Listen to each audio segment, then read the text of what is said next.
নমস্কার বন্ধুরা, তো আপনাদের জন্য একটা আবার স্পেশাল ইনফরমেশন নিয়ে চলে এসেছি। ভিভোর একটা নতুন স্মার্টফোন খুব তাড়াতাড়ি আসতে চলেছে। ফোনটার নাম হলো VIVO Y200। খুব তাড়াতাড়ি মানে হলো সামনের সপ্তাহে ইন্ডিয়াতে লঞ্চ হতে চলেছে। তো এই ভিডিওতে আমরা আলোচনা করবো যে VIVO Y200 বলে যে ফোনটা আসতে চলেছে, কেন আমার মতে মনে হয় ইন্ডিয়ার মধ্যে একটা দারুণ চয়েস হতে পারে। আর আপনি যদি ভিডিওটা বাংলাদেশ থেকে দেখে থাকেন, বাংলাদেশে যদি এটা লঞ্চ হয় তো আমার মতে মনে হয় ওখানে একটা দারুণ ডিভাইস এটা হতে চলেছে।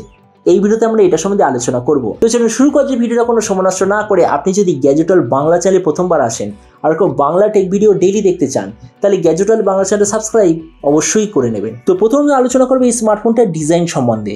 তো যেমনই দেখতে পাচ্ছেন এই যে VIVO Y200 পেছন দিক থেকে দেখতে হবে এক্স্যাক্টলি এরকম।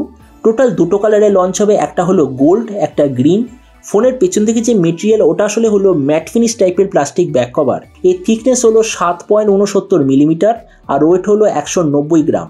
ডিসপ্লের দিক থেকে এতে আপনি পাবেন 6.67 inch full HD plus 120 hertz super AMOLED display, তার সঙ্গে 240 হার্জের টাচ সাবলিং রেট, 1300 নিটসের brightness, 20:9 aspect ratio, 93% screen to body ratio.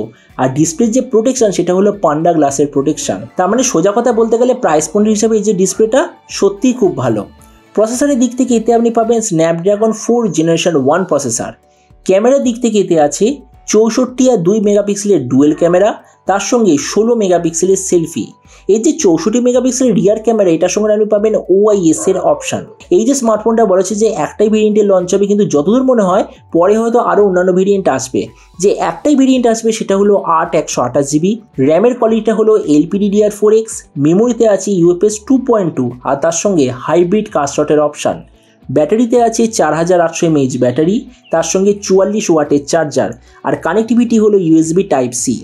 তো এবারই স্মার্টফোনের বাকি কিছু ফিচার বলতে গেলে এতে আপনি পাবেন Android 13 out of the box, কোনো ধরনের 3.5mm জ্যাক নেই, সিঙ্গেল স্পিকার, আর যেটার সঙ্গে আছে আন্ডার ডিসপ্লে ফিঙ্গারপ্রিন্ট সেন্সার। আর যতদূর মনে হচ্ছে ফোনটার সঙ্গে আপনি 2 বছরের মেজর OS আপডেট আর 3 বছরের সিকিউরিটি আপডেট আপনি পেয়ে যাবেন। তো এবার সবচেয়ে মেন জিনিস, ফোনটা কবে লঞ্চ হবে আমি অলরেডি বলে দিয়েছি, আর কি দামে লঞ্চ হবে। তো দেখুন, কিছু সোর্স থেকে এটা জানা গেছে যে ফোনটা 25,000 ইন্ডিয়ান টাকার আশেপাশে লঞ্চ হবে। দেখুন আমি প্রথমেই বলে দিচ্ছি, 25,000 যদি ইন্ডিয়ান টাকায় লঞ্চ হয় তাহলে সেম প্রাইস পয়েন্টে ভিভোর তরফ থেকে অ্যাভেলেবল আছে VIVO T2 Pro, যেটা আমি নিজে এটা রিভিউ করেছিলাম। মানে যেটার অল্টারনেট এডিশন হলো iQOO Z7 Pro, ওটা আমি নিজে রিভিউ করেছিলাম। ওই VIVO T2 স্মার্টফোনটা সেম প্রাইস পয়েন্টে এই যে Y200 এটা হচ্ছে 1000 গুণ বেশি স্মার্টফোন, মানে ধরেন কোনো কম্পিটিশনই নেই। এবার যদি আমরা মনে করি যে এই স্মার্টফোনটা হয়তো 19 অথবা 20,000-এ লঞ্চ হবে, তো আমি বলবো যে ওই দামে হয়তো এটা লঞ্চ হবে না। কেননা সেম প্রাইস পয়েন্টে মানে 18 আর 19 এই দুটো প্রাইস পয়েন্টে ভিভোর তরফ থেকে অ্যাভেলেবেল আছে VIVO T2 5G, যেটা এই VIVO Y200 এর থেকে একটু বেটার। তার মানে এটা তো আমরা একদম কনফার্ম যে 18 থেকে 25,000 টাকার মধ্যে এই স্মার্টফোনটা লঞ্চ হবে না। তো যদি এটা লঞ্চ হয় আমার মতে মনে হয় 15 থেকে 18,000 এই প্রাইস পয়েন্টের মধ্যে লঞ্চ হওয়ার কথা। আর যদি প্রাইস পয়েন্টে লঞ্চ হয় তাহলে সত্যি এটা খুব ভালো স্মার্টফোন। কেননা দেখো সেম প্রাইস পয়েন্টে দুটো স্মার্টফোন খুব ভালো এই মুহূর্তে আছে। একটা নাম হলো Motorola G54, দ্বিতীয়টার নাম হলো Infinix Note 30। তো আমরা যদি সেম প্রাইস পয়েন্টে ওটার সঙ্গে এই যে VIVO Y200 যদি এটার কম্পেয়ার করি, তাহলে প্রথমত ডিসপ্লে এই দিক থেকে VIVO নো ডাউট বেটার, কেননা সুপার অ্যামোলেড ডিসপ্লে। বাকিরা আপনাকে কি দিচ্ছে, ওই IPS LCD ডিসপ্লে। প্রসেসরের দিক থেকে সবাই সেম, কেননা Dimensity 6080, স্ন্যাপড্রাগন 695, স্ন্যাপড্রাগন 4 জেনারেশন 1 অথবা এই যে মোটোরোলাতে আছে Dimensity 7020। প্রতিটার যে পারফরমেন্স সেম প্রাইস পয়েন্টে অলমোস্ট সেম। তো এই জন্য প্রসেসরের দিক থেকে আমি বলবো সবকটাই সেম। ক্যামেরার দিক থেকে নো ডাউট ভিভো বেটার, কেননা ভিভোর অপটিমাইজেশন, তাও আবার সঙ্গে 64 মেগাপিক্সেল রিয়ার ক্যামেরা, আবার OISও আছে। তার মানে বুঝতেই পারছেন যে ক্যামেরাটা সত্যিই খুব ভালো। ভেরিয়েন্টের দিক থেকে বলতে গেলে সবকটার ভেরিয়েন্টের কোয়ালিটি কোয়ান্টিটি প্রায় সেম। ব্যাটারি আর চার্জারের দিক থেকে এখানেও সবকটা আমি বলবো প্রায় সেম, কেননা কোনোটার হয়তো চার্জার কম, কোনোটার হয়তো ব্যাটারি কম, মানে সেইগুলো যদি অ্যাডজাস্ট আমরা করি তাহলে এখানে সবকটার ব্যাটারি আর চার্জারের কম্বিনেশন এক্স্যাক্টলি সেম।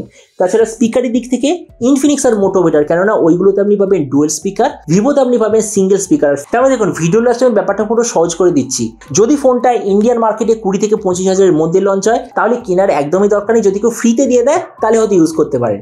যদি ফোনটা 18 থেকে 20,000-এর মধ্যে লঞ্চ হয় তাহলে সেম প্রাইস পয়েন্টে এর চেয়ে বেটার অপশন হবে VIVO T2 5G, ফ্লিপকার্টে অ্যাভেলেবেল আছে, আপনি নিতে পারেন। তো ওই জন্য এই স্মার্টফোনটা যদি ইন্ডিয়ান মার্কেটে লঞ্চ হয় 15 থেকে 18,000-এর মধ্যে, তবেই আপনার চুজ করা উচিত, না হলে চুজ করা একদমই উচিত নয়। তো এবার আপনি যে কমসে অবশ্যই জানেন এই যে ভিভো নতুন স্মার্টফোনটা যে আসতে চলেছে এটা স্পেসিফিকেশন দেখে আপনার কি মনে হয়, আর যে দামে এটা আসতে চলেছে তো সেই দামে আপনি কি এটা নিতে চান নাকি অন্য কোনো স্মার্টফোন আপনি চুজ করতে চান, এটা সব নিচে কথা বলতে আমাকে একদমই ভুলবেন না। তো চলুন দেখা হবে আগামী একটা টেক ভিডিওতে। Till then stay tuned, always remember, think positive, be positive. Thank you.